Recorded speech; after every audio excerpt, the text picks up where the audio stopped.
Ni wakati mzuri ambapo Yesu ametutuma ili tukatangaza habari zake na watu wakapate kuziamini na kuzifanyia kazi.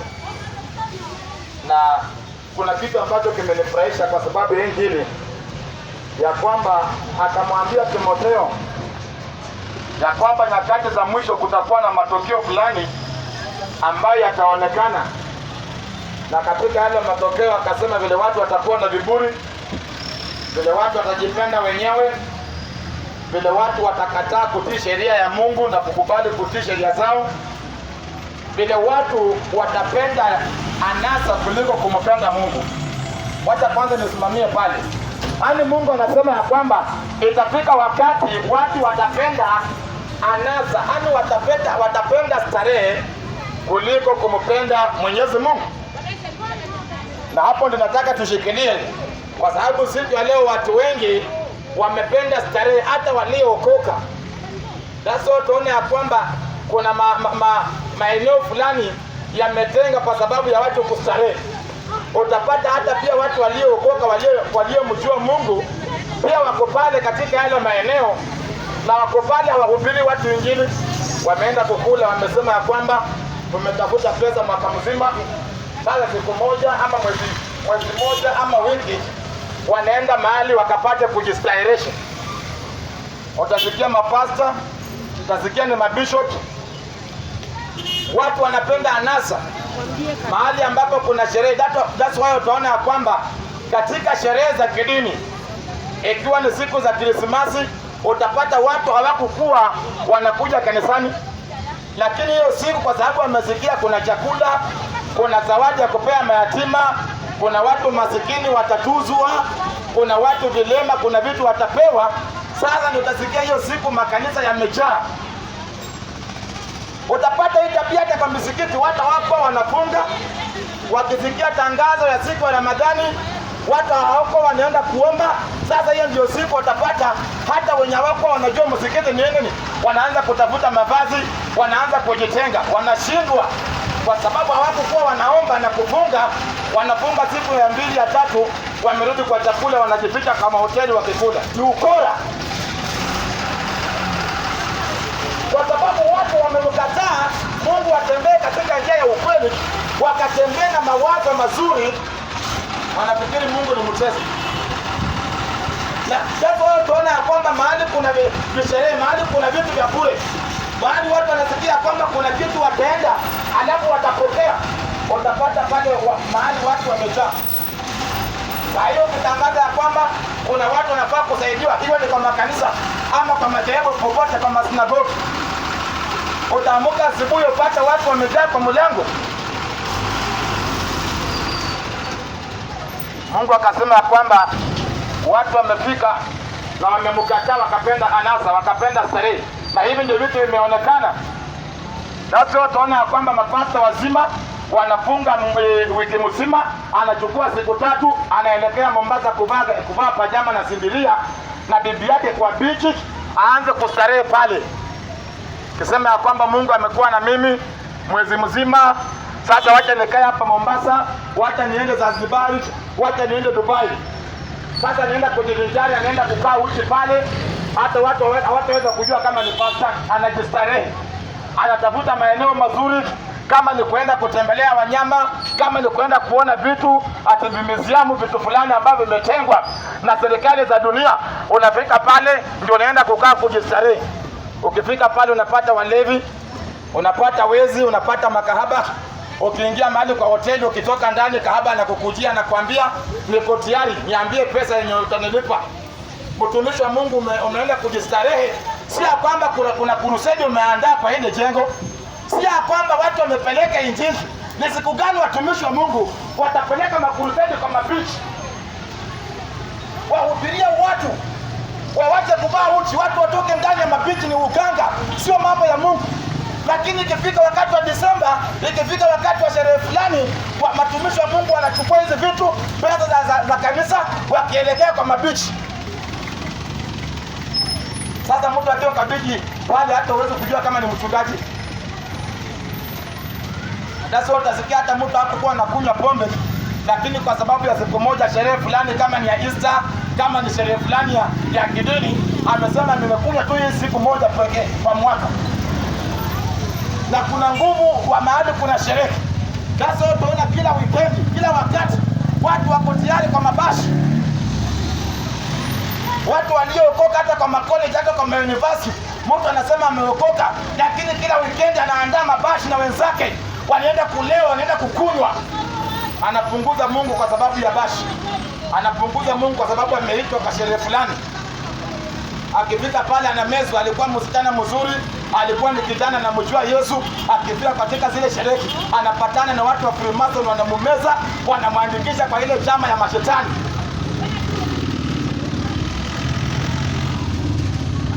Watu wanapenda vitu vizuri vizuri. Na tatu wao shetani hata akamwendea Yesu akamwambia, kama utanisujudia nitakupatia mali hii yote ya dunia. Starehe usifikiri ya kwamba inakuja kwa mtu kukosa mali. Watu wanapenda kustarehe kwa sababu ya vitu. Watu wanapenda mahali kuna vitu vizuri, mahali watapata mamozi mazuri.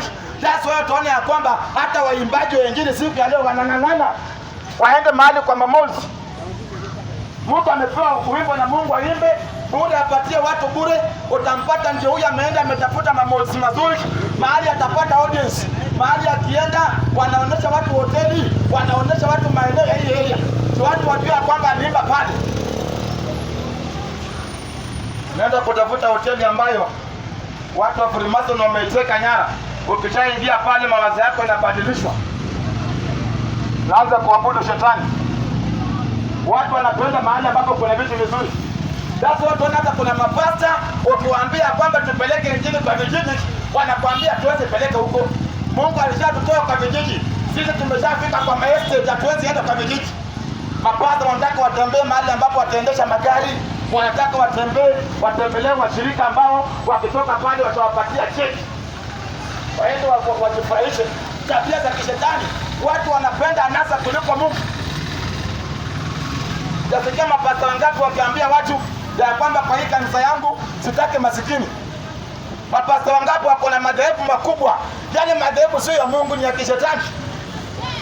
Wanakuambia usifanye kazi ya usoja, usifanye kazi ya umedi, usifanye kazi ya kuuza kwa vibanda, toka hapo. Hapo sio mahali pa watu waliokoka. Ni kama watu wote walipozaliwa Mungu alisema watakuwa na magari, watakuwa wanakaa kwa estate. Ni kama Mungu aliwaambia kwamba kila mtu atakuwa na biashara mzuri. Wakikosa kujua ya kwamba hata tangu za Biblia kulikuwa na matajiri na kukawa na masikini. Wakati mama mzima mzuri alimwendea Yesu kumpaka mafuta, hata watumishi wa Mungu wakakasirika kwa sababu mafuta yale yalikuwa ya bei. Judas akakasirika akasema hii mafuta ingeuzwa pesa mingi na hii pesa ingesaidia masikini na mayatima. Huyo Yuda hakuwa anataka hiyo pesa isaidie masikini na mayatima, alikuwa anataka hiyo pesa atumie kujistyration.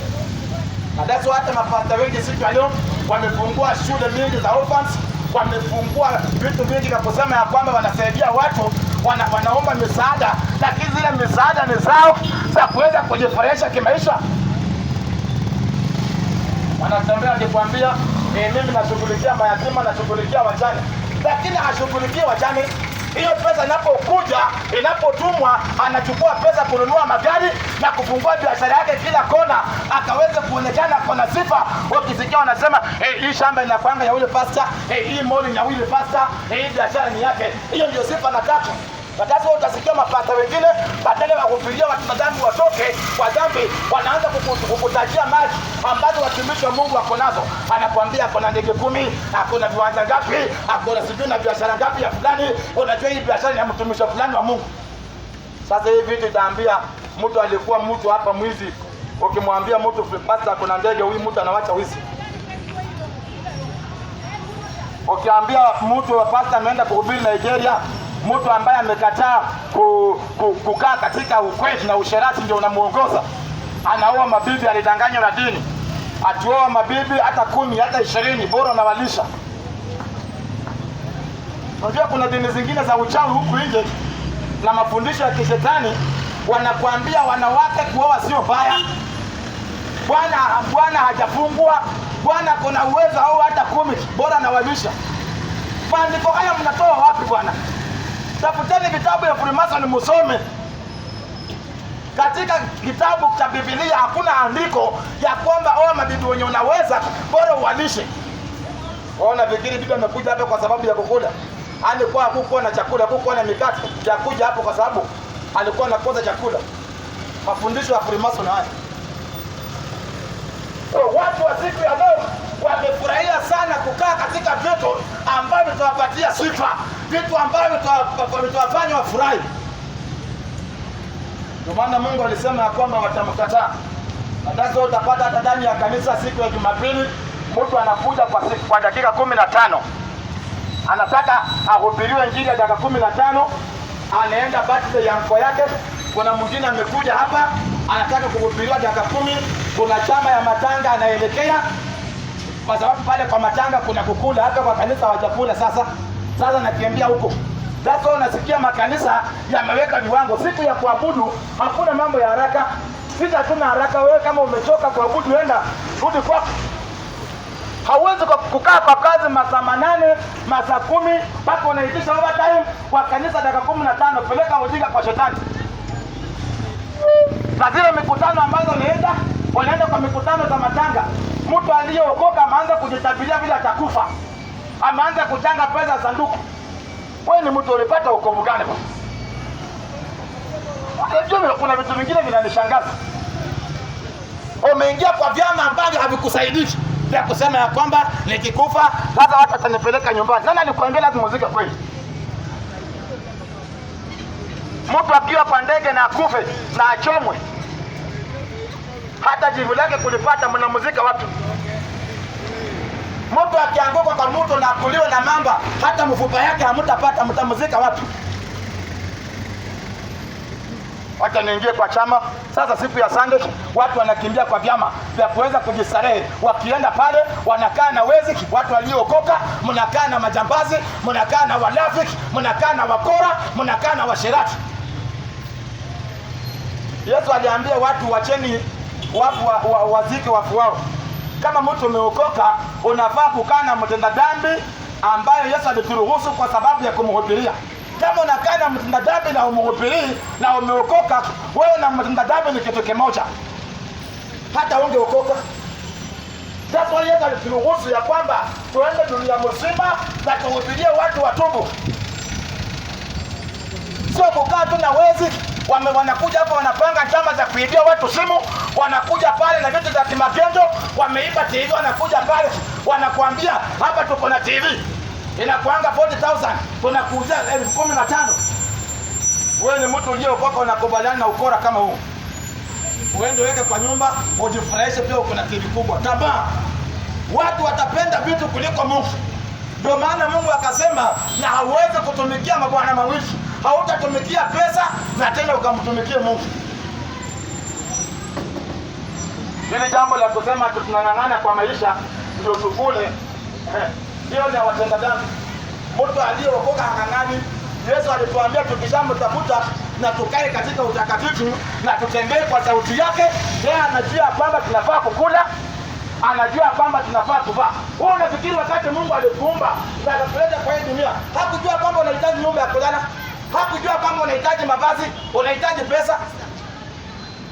Sasa wewe ndio unataka kupanga Mungu. Kuna tabia za kishetani watu wameingia ndani. So unataka kutuambia wewe unawaza sana kuliko Mungu. Na katika Yeremia Mungu ametuambia niko na mipango mizuri juu yako. Sio mipango ya kukuumiza, ni mipango ya kufanya ufaulu. Watu wanajistarehe kwa biashara. Hata siku ya Sunday, kama ni mtu anaabudu Sunday, hawezi kufunga biashara siku mzima. Amekimbia kanisani na hapa anataka kukuja tena kurudi kwa biashara, akuja kufungue.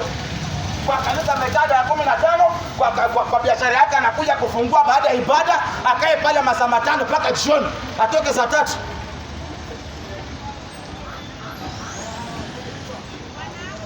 Na hii kanisa nyamekada ya 15, huyo ndio Mungu amemsaidia, amempatia miguu ya kutembea, amempatia mikono ya kufanya kazi, amempatia mdomo ya kuongea, amemlinda, amemepusha na magonjwa. Unakaa pale dakika 15. Alafu masaa mengine yote 10 wamekaa kwa biashara yako. alafu nataka kutuambia kwamba unampenda Mungu. Mungu akasema watu wataabudu sanamu. Kuabudu sanamu si lazima ujiunge na Freemason na Illuminati, vyama vya kishetani ambavyo vinajulikana. Unaweza kuabudu sanamu kwa ajili ya kukataa kuweka nafasi katika maisha yako ya kuabudu Mungu.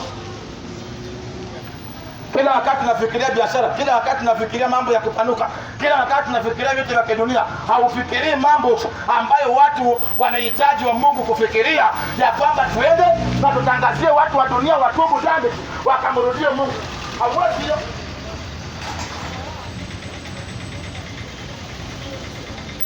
Wapendwa, unajua kuna wakati unaona hii dunia watu wamepotoka. Hata sio tuone ya kwamba katika sherehe za kidini hakuna mtu anataka kukosa pale, kwa sababu wanajua katika zile sherehe kuna faida.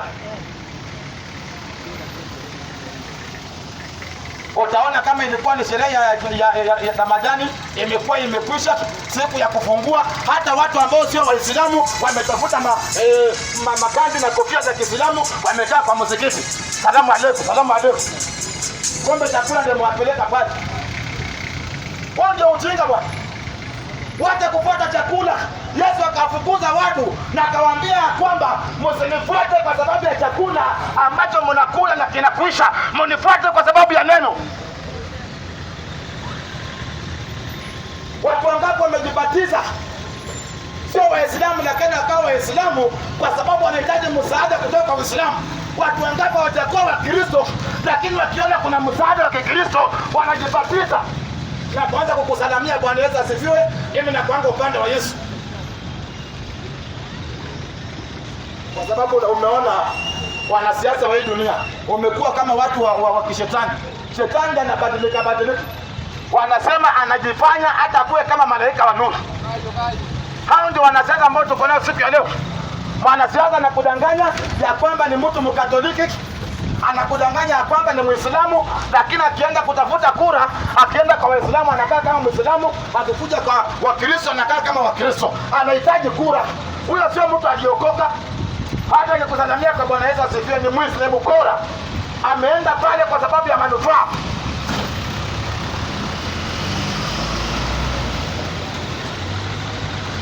Watu wamekuwa wakora sana katika mambo ya Mungu. Watu walikataa Mungu, wakataka kupenda maisha yao kuliko Mungu aliyewaleta kwa hii dunia. Uliza Ayubu. Ayubu alikuwa na mali. Ayubu alikuwa na vitu vikakwisha. Bibi yake akamwambia tutukane Mungu tuachane naye. Ayubu akamwambia huyo Mungu alinipatia huyo mali nitabaki nikimwabudu. Ayubu akasema nilikuja uchi na nitarudi uchi. Mambo ya pesa yote kunitisha. Kuna watu waliokoka lakini masaa yao yote wanaota pesa. Mtu hajawahi yota ya kwamba ameenda mahali amehubiria mtu aliyekuwa kwa dhambi ameokoka. Mtu hajawahi enda mahali hajawahi yota ya kwamba kuna siku ambapo Yesu atakuja na atanyakua watu ambao watakuwa watakatifu. Hajawahi yota. Anaota ameenda Dubai, anaota kwamba amejenga nyumba, anaota kwamba watoto wake wamesoma, wameenda university. Ni mtu aliyeokoka. Lakini maono ya kwamba vile watu watatubu, watu wataingia kwa Yesu, watu watabadilisha dhambi, kuja kwa utakatifu, hana. Hata sio tuona mapasta wengi wakati walijua tamaa za watu ni anasa. Wakati walinasa watu wakajua kwamba watu wanahitaji vitu. Sasa siku ya leo ni unabii na kuanza kutabiriwa mambo vile utanunua magari, utanunua mashamba, vile utaenda mbali, vile utakutana na wafalme wa dunia, vile utajulikana dunia mzima. Tabia za kishetani hizi. Unabii mmoja tuliowachiwa na Yesu wakati alienda alituambia mkae mkijua hapa kwamba nimewaachia Roho Mtakatifu ambaye atakuja kuwasomesha na kuwasaidia kwa mambo yote, na mkaenda dunia mzima mkitangazia watu watoke kwa dhambi. Hao mapasta wenye wanakuambia unaenda kununua Prado inatoa mtu kwa dhambi. Hao mapasta wenye wanakudanganya unakuja kujenga hapa Parklands. Hao ukiambia mtu anajenga hapa Parklands anawachana na wizi. Naambia mtu Mungu ananizungumzia, utaenda kukutana na wafalme hivi karibuni, utaenda kukutana na rais, wakati utakutana na rais atakusaidia, utaenda kupanuka. Haisaidii katika mambo ya injili. Mtu kukutana na rais hata ingia mbinguni. Mungu anafaa kukutana na Yesu bwana. Mapasta wa Freemason wa kura wamepandiwa na shetani kutoka kuzimu. Wamepewa vifagio na maji ya kuuzia watu na kuwanasa. Ukikuwa na kile kifagio akili yako imenaswa. Ukikuwa na yale maji akili yako imenaswa. Unatembea na visitika. Sasa utaona watu wanatembea na visitika wakiweka kwa maduka zao. Watu wanatembea na visitika na mapasta na maji wakipaka nyumba zao. Watu wanatembea na vitu waliopewa ndani ya madhehebu iwasaidie wapate maji. Wewe ukifungua jengo, hata kama wewe sio pasta, anza kutabiria watu, anza kuwaonyesha vile watapokea mali ya dunia. Vitu ambavyo watu wanataka ni mashamba makubwa, manyumba na magari. Waambie vile wanapanuka na kuambia hata kama wewe sio pasta, baada ya mwezi mzima utakuwa umepata pesa. Hata ukiachana hiyo kazi umeshafaidika. Ona ndio tumepata mapasta wangapi wa kora wewe ambao waliingia kwa injili wakati walipata watu ni wajinga, wakaanza kuwaibia. Akasema mimi nimefanya baada ya mwaka moja nilikuwa nimeshatajirika, nikawachana nayo. Sasa niko kwa Yesu, nimetubu. Unajua watu wangapi watu wanapenda tamaa ya dunia? Sasa utaona ya kwamba watu watakuwa katika show za kucheka. Watu wataandaliwa mahali ambapo kuna macomedians dunia mzima watakutana. Watu watakaa pale masaa yote kwa ajili ya comedy, wakicheka wakifurahi. Watu wamekaa mahali chini ati wanaangalia comedy. Mtu mtumishi wa Mungu ameenda mahali kujifurahisha. Akienda pale anakutana na watawala wa hii dunia, anapatana na watu wengi wa hii dunia ambao wako na umaarufu. Hadi siku hizi leo mtu akikutana na gavana, mtu anaona kukutana na gavana ni afadhali kuliko kukutana na Yesu. Watu wa siku ya leo, mtu kukutana na rais amefika, amefaulu kwa maisha, lakini kukutana na Yesu ni ujinga.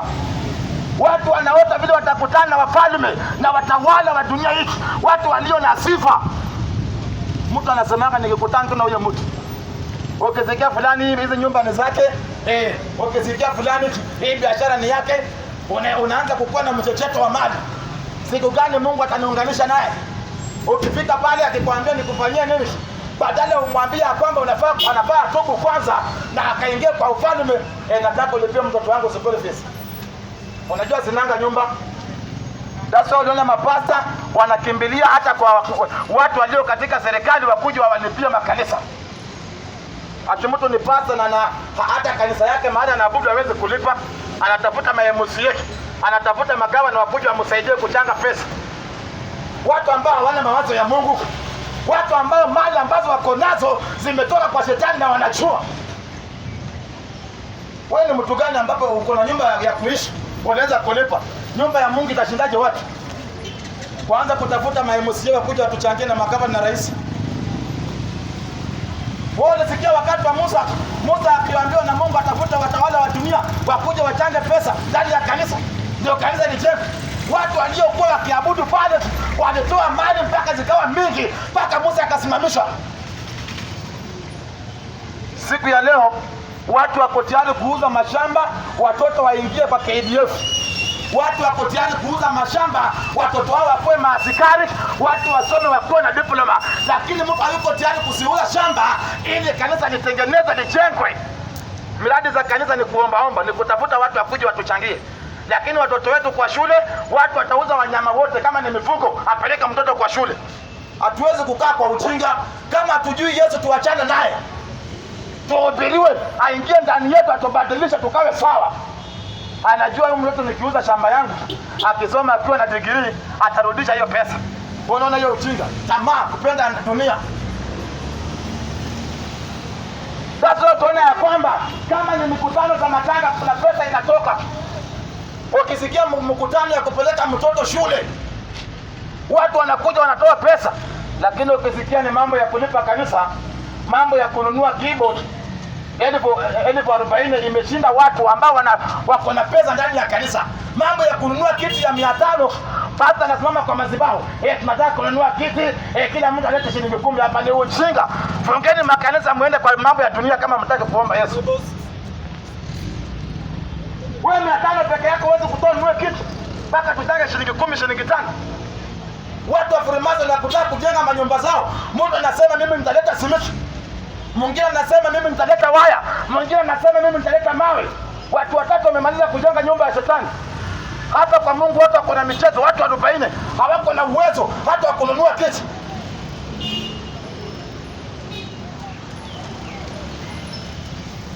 Sasa watu wana manyumba ya kishetani ya kimeremeta. Ukienda pale kwa nyumba za kishetani kuna chakula. Watu wana masikini wanapewa vitu. Sasa utasikia watu wakihamia pale kwa sababu ya misaada. Ndani ya kanisa hakuna misaada. Watu wameona kwamba ni ukora. Mungu hayuko pale, wanahamia kwa shetani. Wakitoka pale kwa shetani wamepewa unga, wakitoka pale wamepewa mavazi, wakitoa pale wameandikiwa cheki ya kusomesha watoto. Wanaanza kushuhudia, nimeona mkono wa Mungu. Wao wamekutana na shetani, wamekutana na Mungu.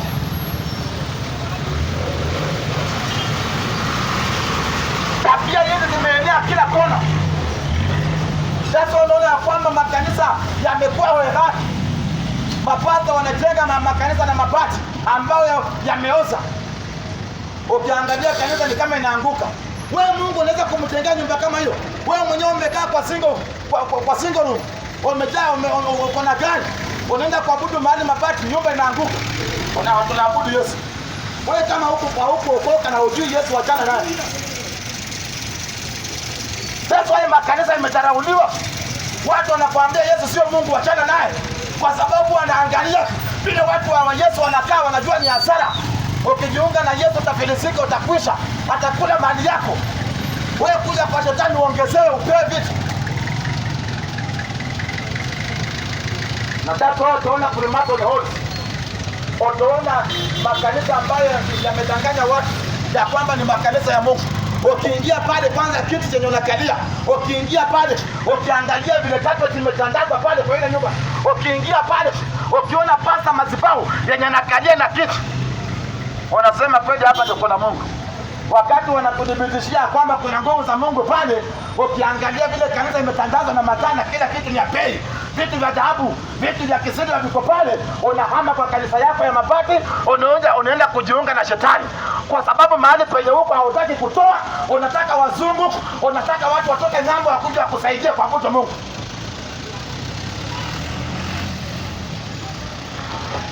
Lakini ukiambia mtu anko yake ameshikwa kwa uchawi, anko yake ameshikwa kwa ajili ya wizi, mtu ako tayari kuuza shamba aenda atoa anko yake asilale kwa jela.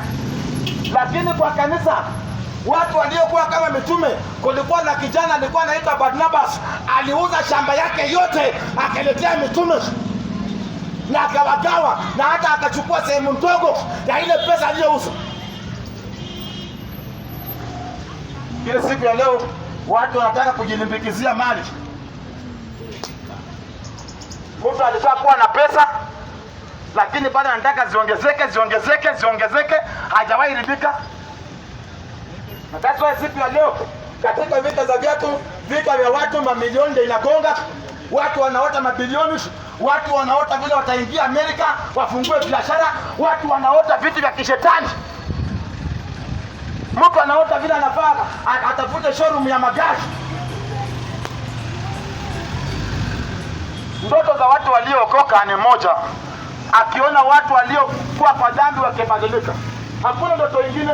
Ndoto zingine zote ambazo utapata ni fake. Wewe unafikiri Yesu alikuokoa ukuja hapa ujenge manyumba marefu uende kuzimu? Yesu hajakuokoa ujenge manyumba. Hiyo ni vitu ambavyo bwana. Sio vitu ambavyo unafaa kwa kutembea ukiambia watu ndio biashara yangu. Hiyo ni ujinga. Yesu amekuita kuhubiria watu wamjue, watu wabadilike, watu waachane na pombe na muguka, watu watoke katika usherati na ushoga.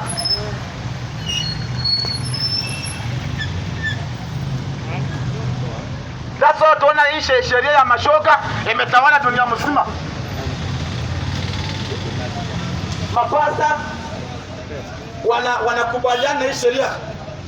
Hata mashoga wengine wakanitumia picha, mashoga wengine wakanithibitishia, wakinitumia picha za mafada na mapasta, wakiunganisha ndoa za jinsia moja, wakiniambia wewe, wakati unakataa kwamba hili jambo sio mzuri, angalia mapasta ambao wanafunganisha ndoa moja, wanataka nikubaliane na ujinga wao, watu wasikie mzuri. Sasa utaona ya kwamba imekuwa ngumu ndani ya nyoyo za watu waliookoka kuwaza mambo ya Mungu. Walishatekwa nyara na mali ya dunia, na Yesu mwenyewe ndiye akaambia watu ya kwamba hawezi kumwabudu na tena waabudu pesa, chagua moja. Sasa nimekudhibitishia watu hawezi kufunga biashara waabudu Mungu. Hata katika biashara zao zenye wameokoka hawawezi kuambia watu ya kwamba hii biashara Mungu ndiye alinipatia na hadi nimefika hapa ni Mungu. Amekubali watu wanakuja kuongelea pale siasa, amekubali watu wanakuja kuonea pale mpira, amekubali watu wanakuja pale kutangaza ukabila kwa biashara yake na ameokoka. Badala wafukuze azile makastoma. Wao unafikiri customer anakuja kwa nguvu zake?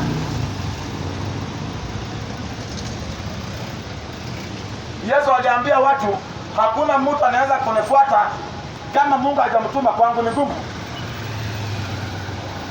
Kama utafanya biashara na unategemea masomo yako ya business ya kufanya vitu na business yako uliofundika kwa shule kuleta makasoma, utafunga.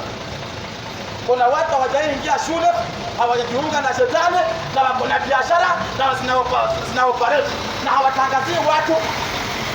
Wakikupata wanakuambia mambo ya Yesu. Watu, kwa nini tulikataa mambo ya Yesu kuanza kutangazia watu magari? Mapasa ndani ya madhehebu. Kwa nini tulikataa kuambia walevi pombe ni mbaya, kuanza kutangazia watu kwenda ng'ambo? Kwa nini?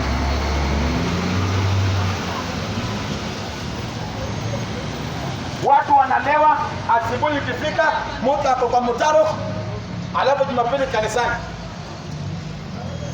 Akifika pale ni kutabiriwa vile maisha yake inakuwa sawa, kwa sababu Mungu akaambia huyo Timotheo itafika tena nyakati ambazo watu watakataa habari zake, watu watakubaliana na mambo ya kishetani, mambo ambao wanataka wasikie kwa mioyo zao.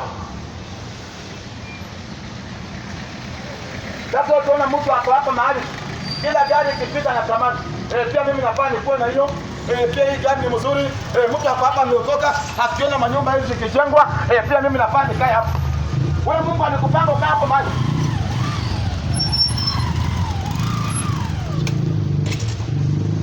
Naanza kung'ang'ana. Lakini nataka nikwambie, kama hii kazi ya Mungu kwa wale waliompokea sio kuhubiria watu watoke kwa dhambi, basi haukupokea Yesu, ulidanganywa. Sio kwamba ukuwe pastor, hapana. Sio kwamba ukuwe mtume kama mimi ama mwinjilisti. Lakini ukishampokea Yesu, hata kwa biashara yako lazima utangaze Yesu. Ukitembea lazima utangaze Yesu. Ukipanda ndani ya gari, tangazia watu Yesu. Hiyo ndio kupokea Yesu. Mtu aliyeokoka hata siku moja kwa biashara yake hawezi kusifu Yesu. Hata watu hawajawahi jua.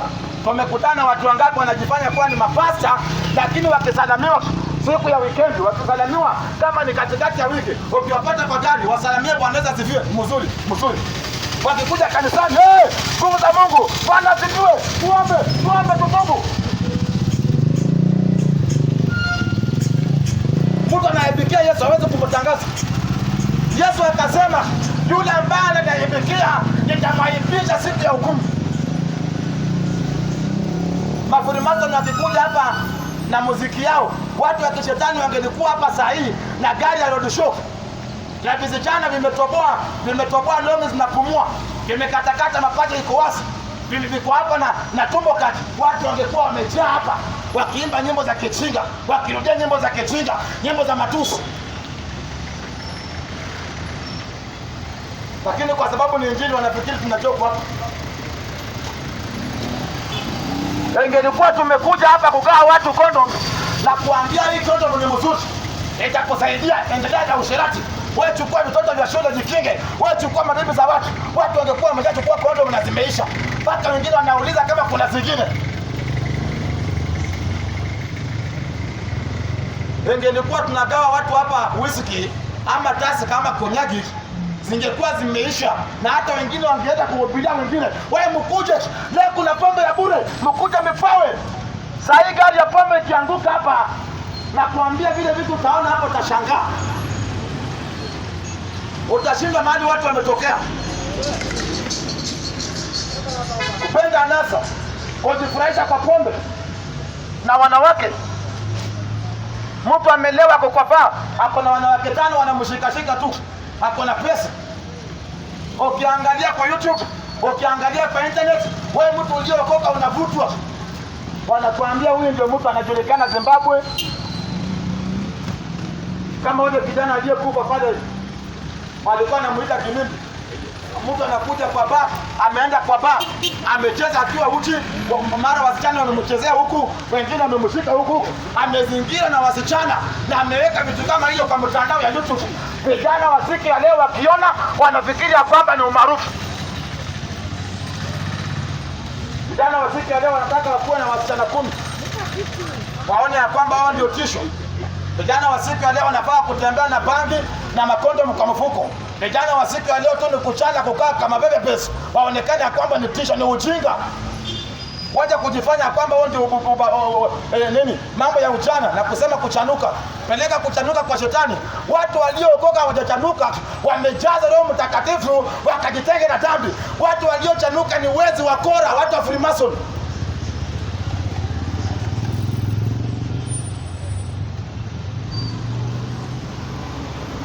Hawezi kukataa habari za Mungu na kuweka mawazo yetu katika habari za dunia kwa sababu ya tamaa ya vitu. Mtu ameoleka mahali, amekaa mahali, maisha yamekuwa ngumu, amehamia kwa bwana mwingine aliye na mali. Hata watu waliokoka, wasichana wa siku ya leo, hawataki waolewa na vijana ambao hawana kazi ambazo wanataka.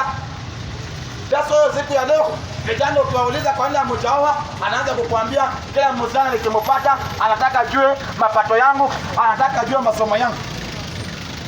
Hata ndani ya kanisa mapasta wanahubiria watu wakiwapotosha. Wewe unafaa kuoa mtu wa klasi yako. Wewe kama ni mtu wa university, oa mtu wa university. Mafundisho ya Freemason ya ujinga hapa. Hata kama mnakaa na mapresident karibu, hata kama mnakaa na making na maqueen, pelekeni ujinga kwa Freemason na halls huko. Naanza kuambia watu, oa mtu ambaye, kama wewe ni mtu anafanya biashara, uko na duka, tafuta mtu ambaye pia ako na duka. Kama sio hivyo utafunga hiyo stock yako. Sasa unakaa katika mawazo ya dunia, ukidanganywa. Wamewekewa standard. Watu wa siku ya leo, hata makanisa wanakuambia kwamba ukiingia kwa kanisa ambaye iko chini, utabaki kwa hiyo standard ya chini. Ukihubiriwa na mhubiri ambaye hakusoma, utakuwa mjinga kama mhubiri hakusoma. Nani alikwambia mtu hakusoma ni mjinga? Biblia inasema mjinga amesema ndani ya moyo wako hakuna Mungu. Sio mtu atajasoma. Watu hatujasoma na tuko na vitu bwana. Na tutatafuta kwa Freemason, hatujafandiwa na Illuminati na tuko na pesa. Sasa siku ya leo mtu hajasoma, amedharauliwa kila kona. Biblia inasema mjinga amezungumza ndani ya moyo wake. Watu ambao wamejoin Freemason ambao wako na macho, hao ndio wajinga. Mungu alikuwa anazungumza, wamekataa wakasema Mungu hayuko. Wamemkubali shetani, wakamsujudie, awapatie mali ya dunia. Yesu akaambia watu kumjua Mungu ndio chanzo cha maarifa. Wao wamesikia kujoin university. Kumjua Mungu ndio chanzo cha maarifa.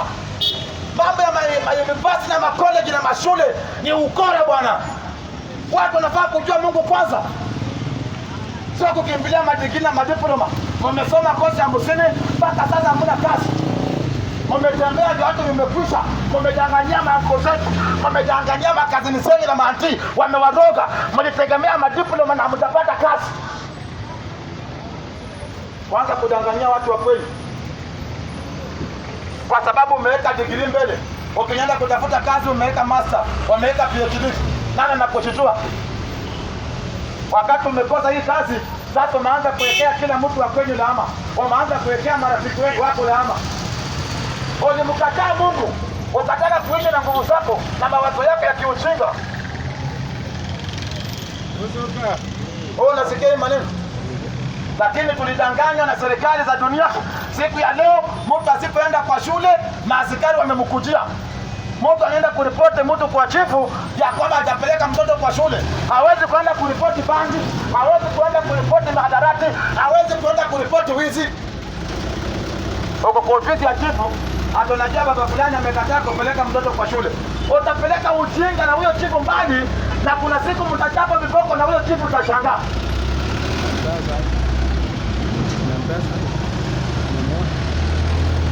Watu wanakataa kushughulikia dhambi, wanakubali kushughulikia ujinga wa kidunia. Wewe utaamua. Lakini kwa hayo ambayo umesikia, ninafuata neno moja ya kwamba vile Mungu alisema watu watapenda anasa na watamchukia. Jiangalie ni kitu gani ambacho unasujudia. Kikikosekana kwa maisha yako unalia, umedhoofika. Naye Mungu akasema wenye haki wataishi kwa imani, hawataishi kwa mshahara, hawataishi kwa biashara zao, hawataishi kwa sababu ya kujulikana na watawala wa dunia, hawataishi kwa misaada, lakini wataishi kwa sababu ya neno la Mungu alilosema juu ya maisha yao. Wapendwa, wacha tuishi kwa neno la Mungu ambalo limezungumza kwa maisha yetu, sio kuishi kwa mawazo ya watu, na itakuwa ni vyema. Wacha tuamini. Yesu, tumesema ni asante kwa sababu umeshapatia hapa mahali la kueleza ukweli. So kile ambacho tumesalia kwa watu wakajichunguza, wakajiangalia, wakatubu, wakakufuate, na itakuwa ni vyema. Kwako Yesu Mungu aliye hai, tumeomba na kuamini. Tangazo moja